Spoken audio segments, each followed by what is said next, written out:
Assalamualaikum warahmatullahi wabarakatuh. Bismillahirrahmanirrahim. Alhamdulillahirabbil alamin. Wassalli ala sayyidina Muhammadin. Alhamdulillah, Bapak Ibu jamaah dimuliakan Allah Subhanahu wa taala. Kita sampai sekarang Allah karuniakan berbagai karunia, berbagai nikmat.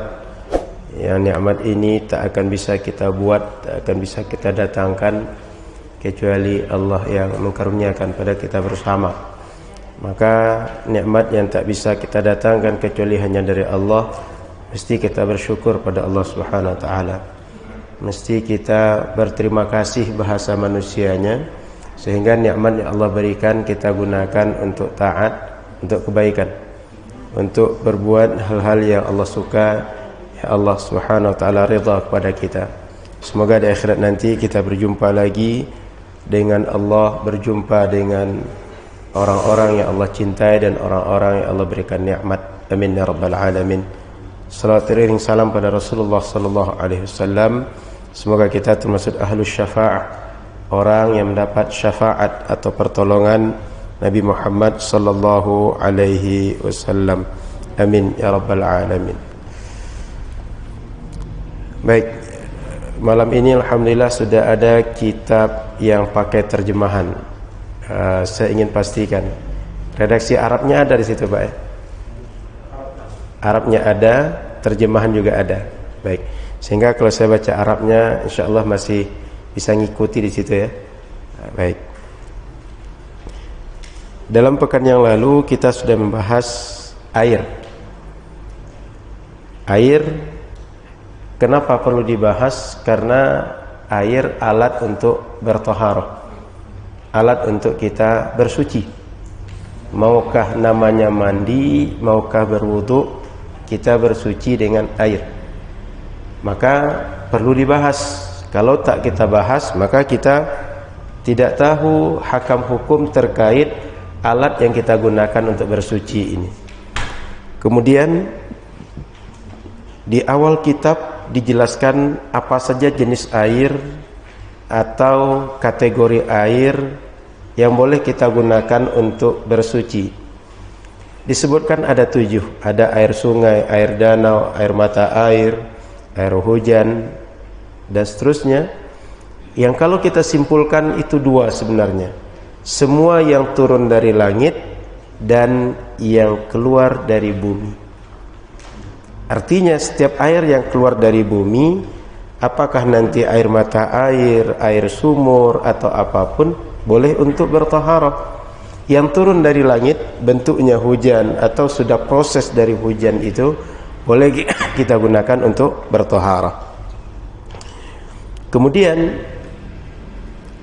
kalau kita lanjutkan kajian kita dari pembagian air kemarin, itu ada pembagian lebih lanjut. Di antara air itu ada air yang dia suci, artinya dia bersih, kemudian dia bisa mensucikan atau tidak bisa mensucikan. Sehingga air yang 7 kemarin oleh para ulama dibagi lagi menjadi beberapa pembagian. Apa pembagian itu? Silakan lihat pembahasan selanjutnya. Summal miyahu tanqasimu ala arba'ati aqsamin. Ketemu redaksi itu? Ketemu ya? Summal miyah. Kemudian air-air yang sudah kita sebutkan sebelumnya. Ada 7 macam air yang kita sebutkan itu terbagi lagi menjadi 4 kategori, 4 macam. Apa yang 4 macam itu? Ahaduha tahirun fi nafsihi mutahhirun li ghairihi ghairu makruhin isti'maluhu wa huwa al-ma'ul mutlaq an qayyidi lazimin. Mohon maaf, saya terlalu kepanjangan. Yang di buku Bapak bukan yang itu. Saya baca syarahnya. Yang pertama, tahirun mutahhirun ghairu makruhin isti'maluhu wa huwa al-ma'ul mutlaq. Pertama, air itu dia bersih, suci, mutahhirun, dan mensucikan. Selain suci, mensucikan, ghairu makruhin, tidak makruh untuk dipakai. Jadi dia suci, mensucikan, tidak makruh dipakai. 3 sifat sekaligus. Suci, mensucikan, tidak makruh. Air ini disebut dengan air mutlak. Bahasa kita air mutlak itu air yang murni, air yang asli, air yang belum berubah dari bentuk air yang asal. Ini air yang dalam botol saya ini. Selama dia belum berubah dalam bentuk yang lain, belum bercampur dengan yang lain, air ini disebut dengan air mutlak, air murni, air asli. Itu air mutlak itu maksudnya. Maka air mutlak itu maksud sederhananya air yang masih asli, belum berubah, belum bercampur. Kalau kita menyebutnya dengan O2, selama dia masih O2, itu air mutlak itu. Kemudian yang kedua, tahirun, mutahhirun, makruhun, isti'mal. Yang pertama tadi tidak makruh, yang kedua makruh. Ada 3 sifat dari 2 poin ini yang sama 2 poin. Yang pertama dia suci, mensucikan, tapi dia tidak makruh. Yang kedua suci, mensucikan, tapi makruh memakai. Nampak beda satu dengan 2? Yang satu tidak makruh, yang kedua makruh. Apa yang makruh ini? Wa huwal ma'ul musyammas, yaitu air yang dipanaskan dengan cahaya matahari. Maksudnya kita punya semacam tangki di atas atap atau tempat menampung air di halaman rumah, tapi bahannya bukan dari emas dan perak, mungkin besi, mungkin kuningan, tembaga atau yang lain. Yang bahannya tersebut kalau lama, apalagi sering kena panas, itu permukaannya bisa terkelupas. Dan ketika terkelupas bercampur dengan air, otomatis zat yang menjadi pembuat bahan tadi, apakah kuningan, apakah tembaga, apakah apapun alat yang kita jadikan bahannya itu, ketika dia bercampur dengan air, bisa menyebabkan air tadi tidak lagi sehat. Kita bisa sakit kulit, kita bisa alergi atau yang lain-lain.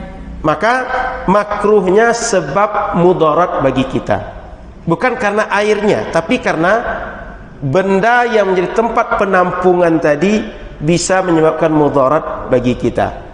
Maka kata Imam Syafi'i, disebabkan makruh itu oleh karena dia memudaratkan kita min haitsu tibbi, dari sisi medis, bukan dari sisi air membasuh, tapi dari sisi bisa menyebabkan sakit. Karena tabiatnya kalau benda yang berasal bukan dari emas dan perak, itu sangat mudah mengelupas bahan permukaannya dan bercampur dengan air, lalu menyerap ke kulit kita, bisa membuat kita sakit kulit. Makruh karena faktor itu, bukan karena faktor airnya. Okay. Kemudian wa tahirun ghairu mutahhir, ini yang ketiga. Wa huwal ma'ul musta'mal wal mutaghayyiru bima khalatahu minat tahirat. Yang ketiga, air itu dia suci, tetapi tidak mensucikan. Dia suci, artinya boleh kita pakai untuk minum, boleh kita pakai untuk mandi, boleh kita pakai mencuci atau kebutuhan yang lain, mengusap badan, membersihkan badan, yang lain-lain. Tetapi dia tidak mensucikan. Artinya kalau kita wudu, tidak menyebabkan kita berubah status menjadi orang yang sah wudu kita dengan air tadi. Dia bersih, tapi tidak menyebabkan sah wudu kita. Apa jenis air tersebut? Al-ma'ul musta'mal, yaitu air yang musta'mal. Air musta'mal itu adalah air yang dipakai untuk membasuh anggota wudu. Bekas air tadi, contoh kita basuh tangan nih, lalu setelah basuh tangan menetes air atau turun air, air yang bekas ini tadi namanya musta'mal, bukan air sisa. Misalnya satu ember, kan ada kemungkinan air itu air sisa yang kita maksudkan, yang belum diambil dari tempat kita wudu, atau air sisa yang jatuh dari anggota badan setelah dipakai. Yang dimaksudkan musta'mal ketika kita basuh tangan, ini kita basuh tangan, atau dari ledeng, atau dari cedokan, atau dari apa saja sumbernya, turun ke bawah. Yang jatuh ini namanya mustakmal, bukan air yang belum dipakai untuk berwudu. Karena dua hal yang berbeda, itu perlu ditegaskan. Kemudian yang kedua, wal mutaghayyir bima khalatahu minat tahirat. Air yang kedua jenis dari suci tapi dia tak mensucikan adalah air yang bercampur dengan air suci yang lain. Contoh, mawar itu kan harum. Mawar itu ketika dia harum, kalau kita masukkan ke dalam air, itu getah-getah dari mawar tadi itu bisa bercampur dengan air sehingga aromanya menjadi harum. Atau air pandan, ketika kita campur dengan air, aroma air menjadi harum. Dia bersih, dia suci, tapi itu tak boleh pakai untuk berwudu. Kalau kita pakai wudu, tidak mensucikan. Kenapa? Bercampur dengan bahan suci lainnya. Sama dengan air kopi, air teh. Kita kan sering buat kopi, teh itu. Kopi itu kan suci, teh itu suci, gula suci, dicampur dengan air, dia suci, buktinya boleh kita minum. Tapi tak boleh berwudu dengan air teh, tak boleh berwudu dengan air kopi, tak boleh berwudu dengan air apapun yang kita olah dengan campuran-campuran apa yang bisa menjadi minuman kita. Itu maksudnya, dia suci tapi tidak mensucikan. Dia boleh kita makan, boleh kita minum, boleh kita pakai untuk mencuci berbagai hal keperluan yang lain, tapi tak mensucikan kita, tak menjadikan kita sah berwudu dengan benda tersebut. Kemudian yang keempat, wa ma'u najis, air najis. Artinya dia sendiri tidak suci, juga tak akan mensucikan. Sehingga di sini sebut ada air suci mensucikan tidak makruh, suci mensucikan makruh, suci tidak mensucikan. Yang keempat, tidak suci tak pula mensucikan. Nampak? Ini pembagian 4 air. Ada yang kelima tak disebutkan, air yang haram kita pakai untuk bersuci. Kira-kira apa contoh air yang haram untuk bersuci ini? Apa Pak? Tua, anggur, apa lagi? Itu masuk yang keempat tadi Pak, air najis tadi. Yang kelima ini contoh, saya mau wudu, nggak punya air. Depan masjid ada orang yang membawa air untuk wudu dia. Anggap kita ini sulit punya air, tidak semudah sekarang air kita dapatkan. Setiap orang bawa dengan, mungkin dengan apa namanya, dengan dirijen, dengan galon. Saya nggak punya air, lalu saya tiba-tiba ambil di depan masjid, saya pakai galon tadi untuk wudu. Air bukan air saya. Paham? Itu haram. Air orang saya pakai tanpa izin. Ini jenis kelima, air yang haram dipakai. Air apa contohnya? Air yang kita ambil tanpa izin orang yang berhak atau orang yang milik. Tetapi orang kalau berwudu dengan air jenis itu, wudunya sah, cuma pekerjaannya haram. Kenapa? Ngambil bukan punya dia. Sama dengan orang bawa sendal ke masjid, pulang sendalnya kita ambil. Ketika kita ambil, pekerjaannya haram. Kita berlindung dari najis dengan sandal itu boleh, kita tetap dianggap tak bernajis, selamat dari najis. Tapi mengambil sendal tadi haram. Berwudu juga begitu, mengambil air orang haram, tapi berwudu dengan air tadi sah. Karena air satu, suci mensucikan tidak makruh. Dua, suci mensucikan tapi makruh. Tiga, suci tidak mensucikan. Empat, tidak suci tak pula mensucikan. Yang kelima, dia haram untuk dipakai, tapi dia bisa mensucikan, yaitu air curian atau air yang dipakai tanpa izin orang yang berhak terhadap air yang kita pakai untuk berwudu. 5 ini kategorinya. Maka tak ada pilihan kita kecuali kalau berwudu tersebut dengan air-air yang menyebabkan kita suci dan mensucikan.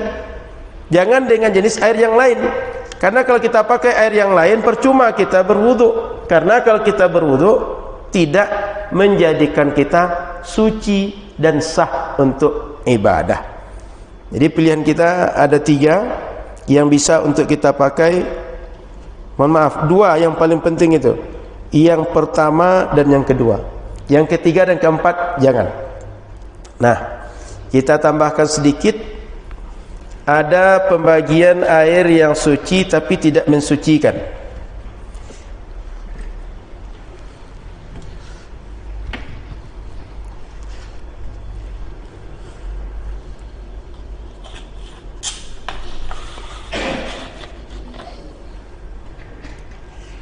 Di dalam kajian fikih,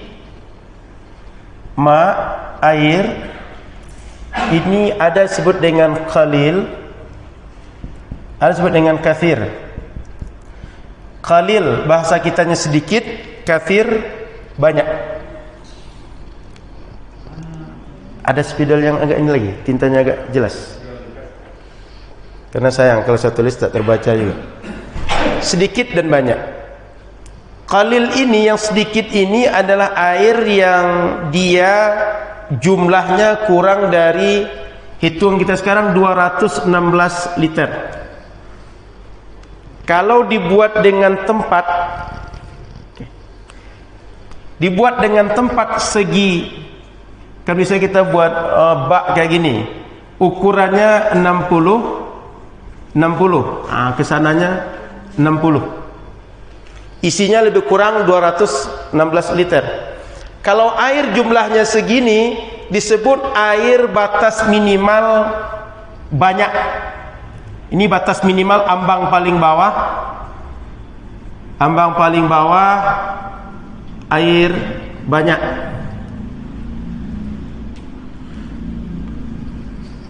Orang Arab menyebut istilah ini kullatani, 2 kulah. Di Minang dulu ada istilah kulah. Tahu Pak ya? Kulah itu kulah itu istilah diambil dari bahasa Arab. Nah, kalau jumlahnya 216 liter ke atas, itu air dihitung banyak, disebut banyak. Tapi kurang 216 liter sedikit. Atau tempatnya 60 kali 60 kali 60. Kita punya bak atau punya ember atau punya satu tempat menampung air. Jika ukurnya 60 kali 60 penuh air, ini disebut dengan air yang banyak. Kurang dari itu air yang sedikit. Apa pengaruh air qalil dan kathir ini? Ini pengaruhnya adalah terhadap najis. Jika air yang sedikit masuk najis, dia langsung menjadi bernajis. Air kalau jumlahnya kurang dari kadar ini, masuk najis sedikit, dia menjadi air najis, mutanajis.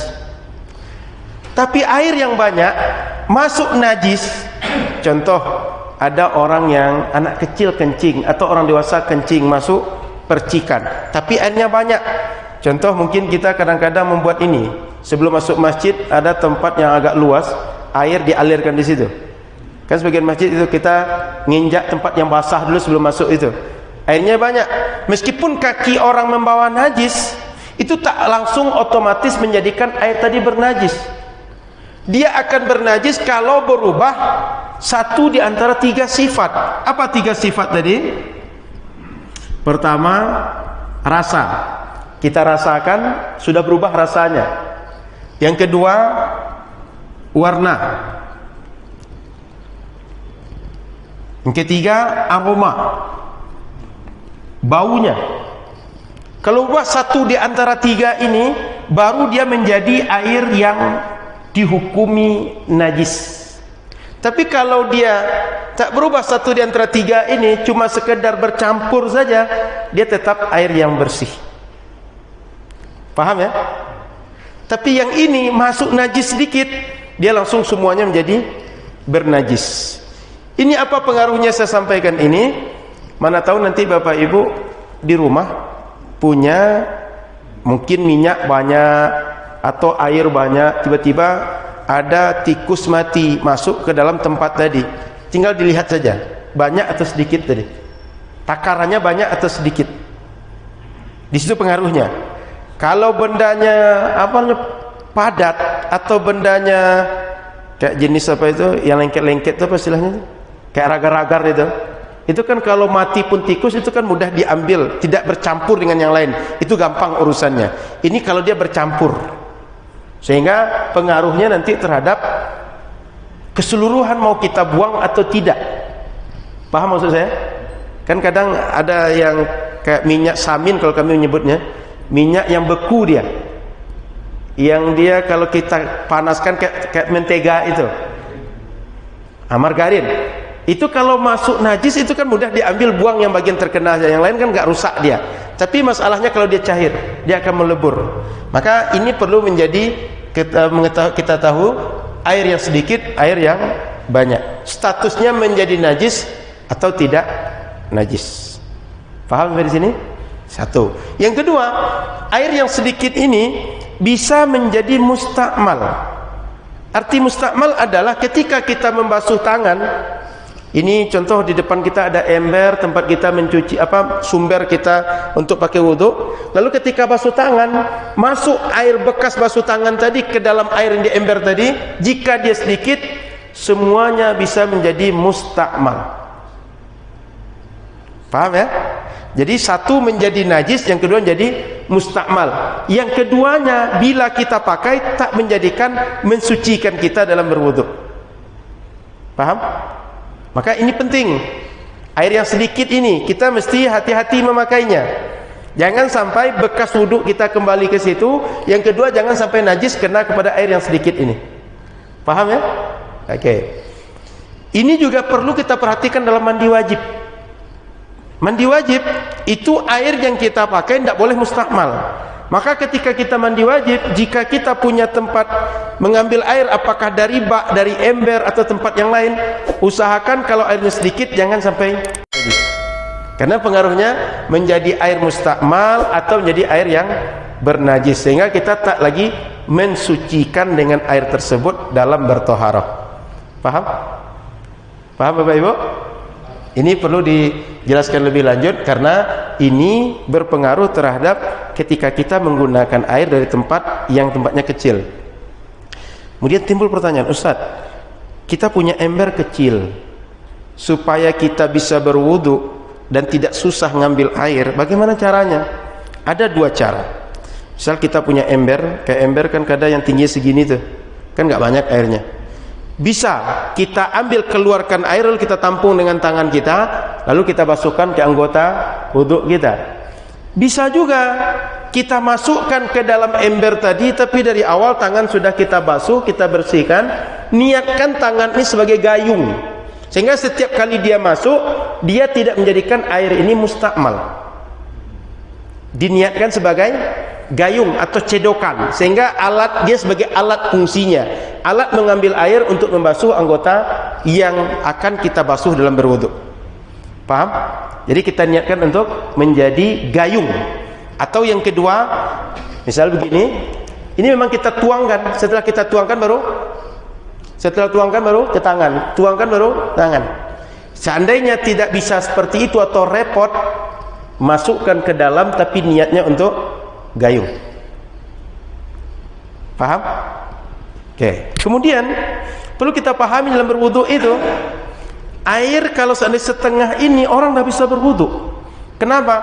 Karena berwudu itu tak diharuskan airnya banyak yang dipakai dalam membasuh, tapi yang diharuskan air tersebut membasahi semua bagian kulit yang menjadi organ untuk dibasuh dalam berwudu. Contoh, dari siku sampai ujung jari. Maka ketika sudah basah semua ini oleh air, itu sudah dianggap kita membasuh anggota wudhu, sehingga nggak mesti banyak. Maka tidak heran kalau orang kadang bisa berwudhu dengan air yang 250 ml, atau ada aqua gelas itu sebanyak air yang dikemas dengan yang sebesar gelas itu bisa wudhu dengan itu. Seperti yang di tangan kita itu bisa wudhu dengan segitu. Kenapa? Dituangkan sedikit lalu kita ratakan. Nah, kita kan karena tak terbiasa, sebab air jak kecil itu murah, mudah mendapatkan. Sepuas-puas kita pakai air, bisa kita pakai air. Maka terasa asing kalau orang berwudu dengan air yang sedikit itu. Bagi kita asing, tapi bagi orang Arab itu sangat penting, sebab di mereka tak semuanya bertemu air seperti kita. Termasuk di sebagian tempat di barat juga gitu. Karena bagi orang tak mudah berwudu seperti kita. Paham dari sini pembagian air yang 5 tadi? Ada suci, mensucikan, tidak makruh. Suci, mensucikan, makruh. Kemudian dia tidak suci, dia suci tapi tidak mensucikan. Yang keempat, tidak suci tak pula mensucikan. Yang kelima, haram untuk dipakai. 5 pembagian air. Baik, sampai di sini saya rehat sejenak untuk diskusi. Silakan kalau ada yang bertanya. Silakan Pak.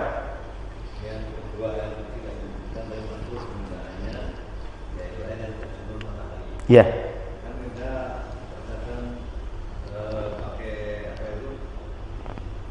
Tangki. Ya. Kalau siang misalnya kita menggunakan itu mereka itu terasa agak panas. Atau kemudian misalnya kita juga dinyalakan di hotel atau buat pakai air panas kemudian campur. Nah itu untuk ini untuk sucikan ya. Itu makruh tadi maksudnya yang di sini, Pak. Bapak bertanya yang kasus seperti itu. Baik, ditambahkan sedikit bahwa yang dipanaskan cahaya matahari itu yang makruh itu ada tambah sedikit syaratnya. Apa tambahannya? Di tempat yang panasnya tinggi. Contoh di atas 50 derajat, Pak, kalau panas itu. Kalau kita nggak sampai gitu. Yang kedua, ketika dia dipanaskan itu tempatnya bukan, penampungnya bukan dari bahan emas dan perak. Yang ketiga, ketika lapisan permukaannya itu bisa mengelupas, mencampur dengan air, dan itu menyebabkan mudarat kulit kita, itu yang makruh. Tapi jika tidak makruh. Meskipun rasanya panas, hangat, itu tidak makruh. Karena kita di Pekanbaru itu sering kalau siang itu air itu terasa hangat, itu nggak sampai makruh itu, Pak. Karena dia sekedar hangat sebab terlalu lama kena cahaya matahari. Dan rata-rata kita nggak terbuka, Pak. Tapi karena dia tidak ada penghalang, langsung tempat menampung air tadi kena cahaya matahari. Yang menjadi makruh itu dia terbuka, Pak. Sengaja terbuka, lalu cahaya matahari kena langsung, panasnya tinggi, dan lapisan luar daripada penampung itu bisa mengelupas. Gitu, Pak. Di dalam pernyataan Imam Nawawi yang lain tentang air jenis ini, beliau mengatakan tidak makruh sama sekali. Kenapa? Karena faktor menjadi makruh dia segi medis itu hadisnya hadis yang tidak kuat untuk berhujjah, kata Imam Nawawi. Sehingga ada dua pendapat dalam masalah ini, makruh dan tidak makruh. Maka kita ambil yang hati-hati sajalah. Dia dihukumi makruh. Tujuannya agar kita sehat juga, selamat juga, tidak sakit dalam menggunakan air untuk berwudu tadi. Itu, Pak. Sebentar. Cukup, Pak ya? Silakan, Pak. Yang menggunakan apa? Pemanas air itu tidak makruh itu. Tidak makruh itu. Oke. Karena dia tak akan mudarat ke kita. Cuma dia sekedar menghangatkan supaya kulit kita siap menerimanya. Betul, Bang ya? Ada tambahan lain. Kita kalau air itu di kolam, di sungai, kadang-kadang warnanya jadi hijau, jadi kuning, jadi hitam. Betul? Itu. Nah, air yang seperti itu tidak menjadi air yang najis. Karena kenapa? Pertama, tanah itu bukan najis. Tanah nggak najis. Karena kalau hujan kan sering sungai itu bercampur dengan tanah. Itu pertama, tanah itu tidak najis, dia boleh dipakai. Yang kedua, sering terjadi percampuran dengan lumut sehingga warnanya hijau, kadang warnanya agak macam-macam lah sesuai dengan lumut di permukaan. Apabila air berubah warna karena permukaan tempat seperti ini, itu airnya tak berubah status. Artinya tetap dianggap air mutlak. Kenapa? Dia tak berubah sebenarnya, tapi tempat yang merubah air tadi. Atau air ini seperti di permukaan air ada teratai. Teratai itu ya? Itu kan dia cuma berdampingan dengan air, tapi air tidak dia tidak menyerap ke air, tak berubah rasa karena teratai tadi. Karena dia ada air lumut, ada teratai, kemudian ada air hujan yang berubah warnanya karena tanah. Itu semuanya tetap bisa mensucikan. Tidak ada masalah seperti itu. Silahkan. Masalah jumlah air yang kecil itu, itu kan bagaimana waktu kita memakainya, tapi volume airnya ditambah terus, itu seperti apa, Ustaz? Ditambah terus artinya dia ember kecil. Nah, tapi kita hidupin keran air, itu hukumnya seperti apa kalau misalnya kita berwudu jatuh lagi airnya ke situ, gimana, Ustaz? Kalau tempatnya kecil, dia tidak tempat besar yang kemudian bisa menampung banyak, itu tetap dihukumi air yang sedikit dia. Kecuali kalau tempat itu memang kayak sungai yang air mengalir. Kalau air mengalir dia tidak masalah dia. Artinya kan ada kayak kali atau kayak pancuran atau kayak aliran air itu, dia memang sedikit kecil tempatnya tapi ngalir terus. Nah, itu bisa dihukumi air banyak. Tapi kalau tempatnya ember cuma, itu tetap dihukumi air sedikit meskipun dia bertambah terus dengan air keran yang kita hidupkan. Beda kalau tempatnya besar, Pak. Nah, kalau ditambah terus, tambah dia tidak menjadi bernajis dengan masuk najis yang kecil tadi. Gitu, Pak. Jadi kalau kita berwudu dengan air yang tidak mengalir dengan yang mengalir, itu diantara kelebihannya begitu. Kalau dia mengalir meskipun kecil alirannya, kecil tempatnya, dia tak mudah bercampur dengan najis atau menjadi bernajis. Tapi kalau dia tak mengalir, itu mudah menjadi air yang bernajis. Dipahami, Pak? Baik. Ada lagi pertanyaan? Silahkan, Pak. Menyambung dengan yang tadi itu, bawahnya airnya nggak ukurannya memang ukuran 60 kali 60. Baik. Gitu. Ya. Cuma airnya kurang dari ukuran itu, kan sedikit kan? Ya. Masuk najis, setelah itu kita penuhkan. Apakah itu bisa dimanfaatkan untuk berwudu atau tidak? Atau masih tetap yang najis ya? Baik. Kalau dia tadi sedikit lalu masuk najis, kita tambah sehingga airnya banyak. Kita lihat ada perubahan tidak satu di antara tiga ini, Pak? Rasanya, warnanya, aromanya. Kalau seandainya tak ada perubahan, berarti dia tetap dihukumi air banyak yang boleh kita bersuci. Gitu, Pak. Ada lagi? Cukup? Tak ada lagi pertanyaan seputar ini? Kalau air gambut itu gimana, Pak? Gambut. Air gambut itu tak ada masalah, Pak. Dia kan karena faktor alamnya dia apa namanya? Warnanya warna teh seringnya, Pak. Itu karena faktor alamnya. Tidak ada masalah itu. Dia karena faktor urat-urat, sama dengan air campur dengan lumut atau campur dengan apa namanya? Air ketika hujan itu. Campur dengan tanah itu. Campur dengan suci yang tak bisa dihindarkan. Air gambut itu kan di daerah tertentu yang kita tak bisa menghindarkan kecuali harus air itu yang kita konsumsi. Betul, Pak ya? Air gambut itu kan rasanya juga biasa, cuma warnanya yang berubah karena faktor apa namanya daerah sekitar dia. Itu boleh itu, Pak. Tetap bisa kita wudhu dengan air gambut itu. Baik, ada lagi? Baik, ini dulu. Silakan, Pak. Air galon. Balik kepada airnya banyak atau sedikit. Jika dia sedikit tak ada najis, tak ada masalah.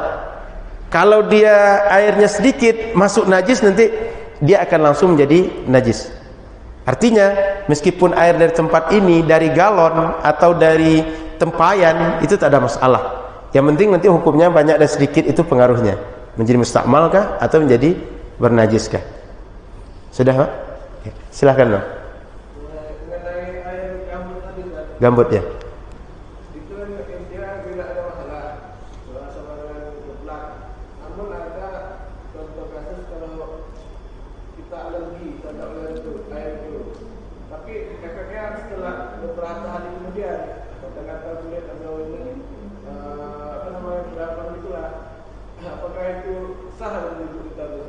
Dari segi wudhu sah. Cuma dari segi air tadi bisa menyebabkan kita alergi, sakit kulit, itu nanti pengaruhnya boleh dipakai untuk dia bertayamum atau dia tetap pakai air tadi. Pengaruhnya ke situ. Karena dia bisa sakit karena air tadi. Dari segi sah dan tidaknya tidak ada masalah. Kita kan nanti sudah beberapa kali bukan saat itu. Ya, artinya dengan memakai air itu bisa mudarat untuk dia. Contoh dia menjadi sakit, atau kalau ada sakit tambah lama sembuh, atau kalau ada sakit tambah besar dampak dari sakitnya karena air tersebut, itu bisa tayamum nantinya. Tapi dari segi dia memakai itu tetap dengan air tersebut untuk wudhu, sah wudhunya. Artinya di sini adalah pengaruhnya adalah keringanan. Boleh nggak dia memakai tanpa air? Dia berwudu bukan dengan air itu. Karena sebab apa? Mudarat untuk dia. Begitu. Cukup? Ada lagi yang lain? Baik. Ini kan ketika musim dingin. Musim dingin. Itu apakah kita tetap berwudu atau tayamum, Ustaz?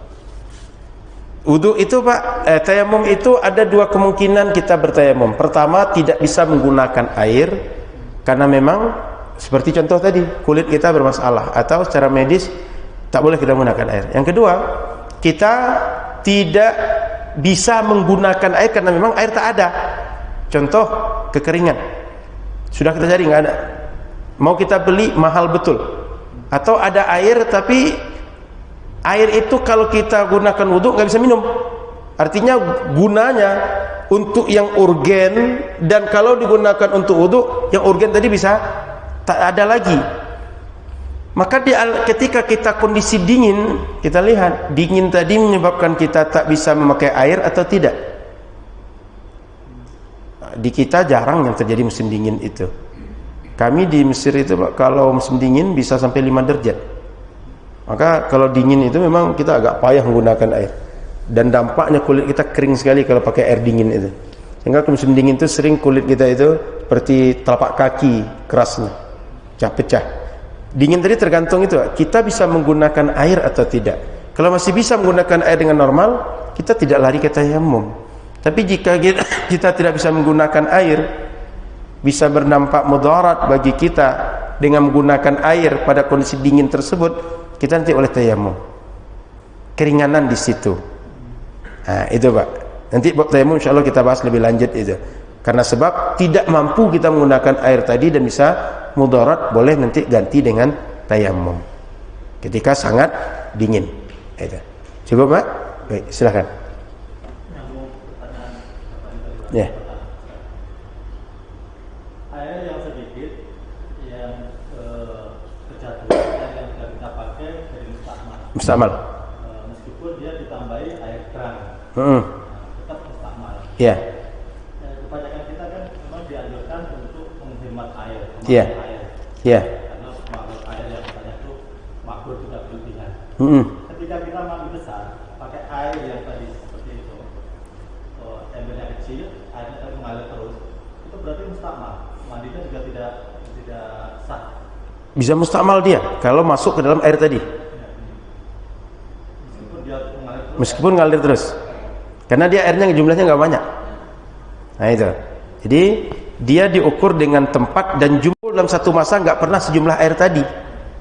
Betul kan Pak? Karena dia tempatnya kecil memang, sehingga dia keluar masuk terus. Yang diukur itu kadar air berkumpul ketika kita menggunakan. Artinya saat kita berkumpul air tadi menggunakannya jumlahnya 216 liter atau ukuran tempat 60 ke 60 ke 60 tadi. Nah itu Pak Man. Kalau seandainya air kita ukurannya sudah 60 ke 60 kali, Ya. sudah termasuk kadir ya, air banyak. Ya. Tapi ketika kita pakai untuk mandi, kan berkurang. Ya. Kemudian nanti ada air yang masuk lagi, itu hukumnya gimana? Air tadi berarti dia tidak lagi air yang banyak, air yang sedikit.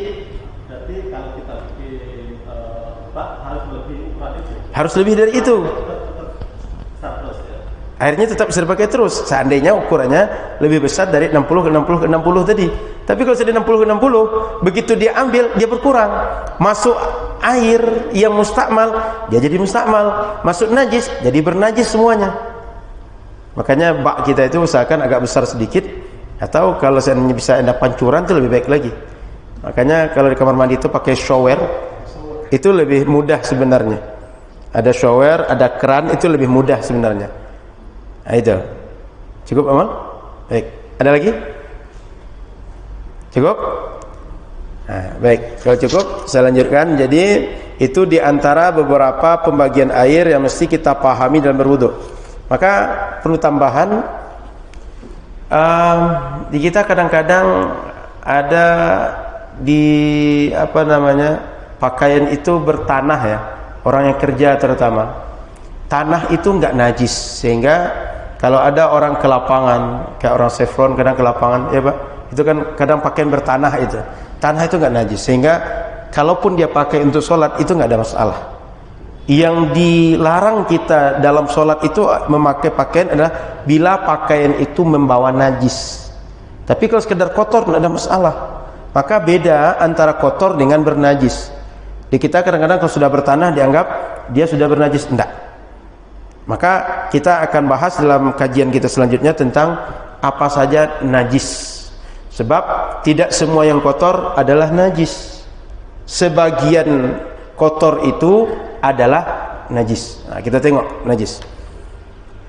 Di dalam kitab kita pembagian air tadi sudah clear ya, tidak ada masalah ya. Kita lanjut tentang najis. Masih ada Pak? Baik. Karena kita melihat di beberapa hadis kita ukuran olahnya besar. Betul Pak. Tapi kemudian kalau itu pas membasuh itu kan dimasukkan tangannya gitu ke dalam orang itu. Nah, itu sebenarnya tidak hanya satu orang, itu banyak orang seperti itu. Kalau kulah banyak tidak masalah Pak. Airnya banyak tidak ada masalah. Termasuk kategori banyak Tidak ada masalah. Baik. Lanjut. Faslun, betul? Fi dzikri syai'in minal a'yan, betul? Itu lagi? Yang mana lagi? Wa juludul mayyiti. Oh, baik. Wa juludul maytati tathuru bid-dibaghi illa jildal kalbi wal khinziri wa ma tawallada minhuma aw min ahadihima wa azmul maytati wa sya'ruha najisun illal adami. Ini bab yang menjelaskan tentang apa saja yang dihukumi najis oleh syariat. Apa diantaranya? Di sini disebutkan wa juludul maytati, kulit daripada binatang, tathuru menjadi suci bidibak, dengan cara disamak. Disamak itu bahasa kita dihilangkan bekas lemak, bekas darah, bekas apa namanya lagi, lendir-lendir yang ada di kulit binatang. Itu caranya diantaranya dengan direbus atau digosok dengan air, dengan daun yang kesat, atau sekaligus direbus kemudian digosok dengan daun yang kesat, sehingga hilang semua bekas, apakah namanya darah, apakah namanya daging, lendir, lemak yang lengket di kulit, bukan bulunya tapi yang jenis-jenis tadi itu yang dilepas dari kulit, itu namanya disamak. Artinya kulit binatang kalau ada lemak, ada darah, itu najis. Tapi kalau dibersihkan dia suci. Illa jildal kalbi wal khinzir, kecuali kulit berasal dari kulit babi atau kulit anjing, wa ma tawallada minhuma aw min ahadihima, atau kulit dari binatang yang merupakan turunan dari anjing, anak anjing, turunan dari babi, atau perkawinan silang salah satu di antara keduanya. Contoh, anjing kawin dengan kambing, ada anak, anaknya ini hukum kulitnya juga najis. Atau babi nanti kawin dengan binatang, katakan rusa, lahir ada anak antara babi dengan rusa tadi, kulit dari peranakan keduanya tadi juga dihukumi najis. Kenapa? Asalnya, induknya salah satunya adalah najis. Wa azmul maitati wa sya'ruha, dan tulang daripada binatang, tulang binatang bangkai maksudnya yang sudah mati, dan bulunya najis. Illal adami, kecuali manusia. Bangkai manusia meskipun sudah meninggal tidak dihukumi najis. Bulu-bulu badan manusia meskipun sudah meninggal tidak dihukumi najis. Kenapa? Manusia ini dimuliakan. Sejak dia lahir sampai dia meninggal sudah jadi bangkai, dimuliakan. Maka manusia ketika meninggal dikuburkan, tidak dibiarkan dilempar, diletakkan, atau sehingga dia jadi hilang sendiri atau habis sendiri atau dimakan dimangsa oleh binatang, tidak, tapi dikuburkan dengan cara baik, bahkan dimandikan sebelum dikuburkan. Nah, bab ini menjelaskan pada kita tentang beberapa keterangan tentang najis. Di antara najis itu adalah pertama kotoran manusia. Yang kedua kotoran binatang. Kotoran manusia yang keluar dari kubul dan dubur itu semuanya najis. Kecuali satu, keluar dari kubul sperma, itu enggak najis. Tapi urin, kemudian yang lain yang keluar dari kubul itu najis. Maka para ulama fikih menyebutkan ada 4 yang keluar dari kubul kita. Mohon maaf, saluran kencing kita ada 4 yang keluar. Ada namanya mani, ada madhi, ada wadi, ada air kencing biasa, air seni. Satu namanya baul, atau kita mengartikan urin, air seni. Yang kedua mani, ini asal kita, sperma kita mengartikan. Kita khas, tahu kita, kencing kita biasa. Kemudian wadi, lendir kecapean, ini umumnya di ujung kita buang air. Jadi ini beda-beda di antara ketiganya. Yang 3 ini najis semuanya nih. Ini semuanya najis, ini enggak najis. Sperma enggak najis. Kalau sperma najis, kita ini najis karena kita berasal dari situ. Paham ya? Sperma ini enggak najis. Maka kalau seandainya, mohon maaf, ada pakaian kita kena benda ini, itu boleh kita bawa sholat. Tapi kena satu di antara yang 3 itu enggak boleh. Badan dan pakaian kena oleh satu di antara yang 3 selain mani ini mesti dibersihkan, baru kita bawa sholat. Tapi kalau kena ini, kita pakai lagi pakaian tadi bawa sholat, itu boleh. Paham ya? Karena dia tidak najis. Cuma ini menyebabkan mandi wajib. Yang 3 tidak menyebabkan mandi wajib, sekedar membasuh saja. Jadi ada kesamaan dan ada perbedaan hukum di antara yang 4 ini. 3 hukumnya najis, tapi tak menyebabkan mandi. Yang 1 suci, keluar menyebabkan mandi wajib. Paham? Ya. Ini semuanya perlu kita pahami karena ini ada yang najis, keluar dari kubul. Kemudian keluar dari kubul ini adalah yang lain. Kalau ada yang keluar tak biasa, mungkin ada lendir yang lain, contoh nanah yang keluar atau yang lain. Bila keluar itu hukumnya najis, mesti dibersihkan. Baik pakaian kena dari benda tadi atau badan kita. Sudah isya. Nah, kita azan dulu, nanti kita sambung. Jadi keluarnya yang biasa, yang normal atau tak biasa, itu semuanya adalah najis kecuali yang 2 ini, sperma. Kita azan dulu, nanti kita sambung setelah itu. Keluar dari kubul kita. Yang kedua, yang keluar dari dubur. Keluar dari dubur normal atau tidak normal? Mohon maaf, tinja biasa. Kadang keluar ada cacing, atau keluar kayu, atau keluar yang lain. Biasanya apa yang kita makan kan keluar lagi. Ada yang seperti apa kita makan, seperti itu keluar. Itu semuanya dihukumi najis. Keluarnya normal atau tidak normal. Kadang-kadang ada makan rumput, kan tidak sengaja atau sengaja keluar itu lagi. Nah, yang keluar normal tidak normal dari dubur kita semuanya adalah najis. Yang dari kubul ini dia pembahasannya. Jadi dari kubul keluar selain ini adalah najis. Yang dari dubur semua yang keluar itu normal tidak normal adalah najis. Itu poin pertama. Yang kedua, kotoran binatang. Sebelum itu, kotoran di badan kita seperti dari mata, dari hidung, dari telinga, ludah atau dahak, itu semua enggak najis. Jadi kalau kita misalnya sempat ketika kita berdiri itu sambil nunggu-nunggu, kita menyentuh lidah kemudian terbawa keluar atau tersapu, atau sambil nunggu azan upil atau korek telinga, itu semua enggak najis. Itu semua termasuk keringat. Keringat juga enggak najis. Maka kalau berkeringat, termasuk ketika sholat kita berkeringat, itu semua enggak najis. Nah, poin yang ketiga najis adalah kotoran binatang. Terutama binatang yang dia itu besar dan kotorannya nampak jelas. Kecuali binatang yang kecil kayak misalnya kayak nyamuk, semut, itu kan tidak nampak kotorannya. Tapi kayak kotoran anjing, kemudian sapi, kerbau, kambing dan lain-lain, itu kotorannya adalah najis. Termasuk kotoran burung. Maka kalau ada burung yang biasa main di masjid, pastikan kotorannya itu tidak jadikan orang tempat sholat, karena bisa menjadi tempat yang bernajis digunakan orang untuk sholat. Jadi kotoran binatang, baik dia cair, baik dia padat, dari kubul atau dubur dia, itu hukumnya najis. juga. Kalau cicak kan, Kenapa Pak? kotoran cicak. Kotoran cicak yang nampak itu termasuk najis Pak.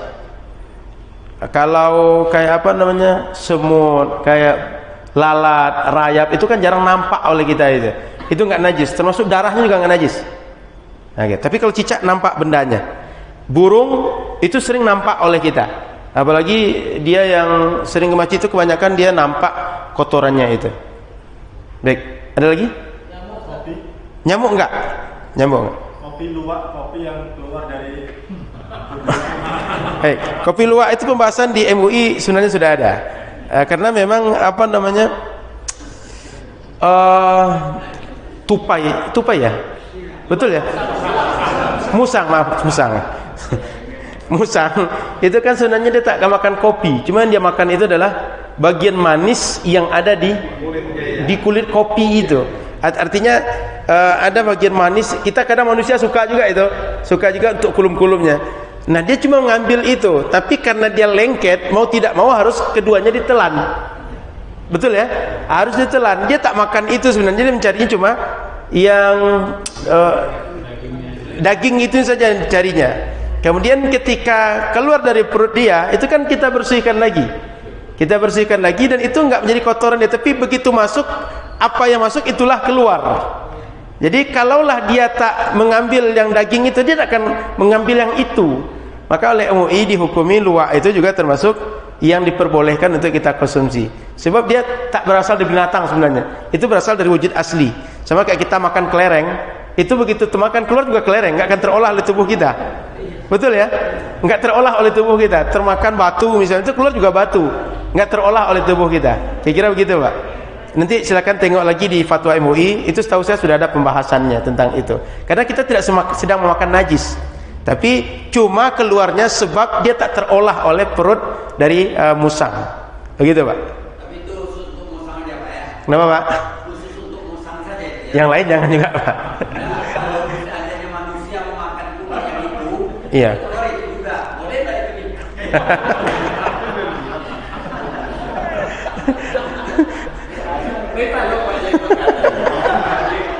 Baik. Baik, jadi sama dengan itu sebenarnya, karena memang prosesnya tidak mengalami berasal dari kotoran. Dia sebabnya kenapa dia najis itu nggak boleh untuk kita konsumsi segala macam, karena mudarat itu.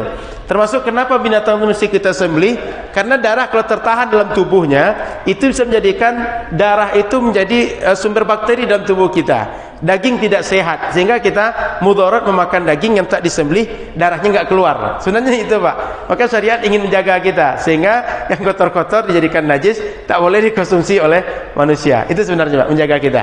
Baik. Ustaz, kalau urin binatang itu gimana? Ustaz? Urin binatang itu, ini mungkin nanti pertanyaan tentang pernah di zaman Nabi itu ada hadis tentang meminum urin onta.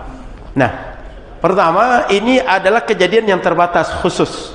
Yang kedua, urin onta ini ketika tidak ada lagi obat selain itu. Artinya obat untuk yang normal, obat yang bersih ada, jangan pakai itu. Karena ini adalah kondisi di zaman Nabi kan tidak sama dengan sekarang berkembangnya. Zaman sekarang jangankan obat yang najis, yang suci saja banyak modelnya, baik dari kimia, yang herbal, yang alami, yang diolah, belum diolah, masih banyak.